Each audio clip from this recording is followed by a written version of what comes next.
Hey there! In this quick tutorial, I'll show you how to order custom DTF transfers by size on our website. Let's get started. First, click Custom DTF Transfers from the DTF Transfers panel in the top left corner. Once the page loads, you can upload your designs.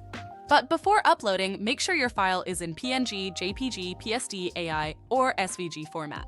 Also, the maximum printable size is 22 inches, and the file size limit is 100 megabyte. For the best results, use high-resolution images with a transparent background.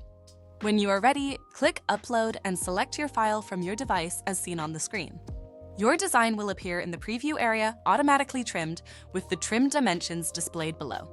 After uploading, from the panel that appears, you can adjust the size and choose the quantity you need.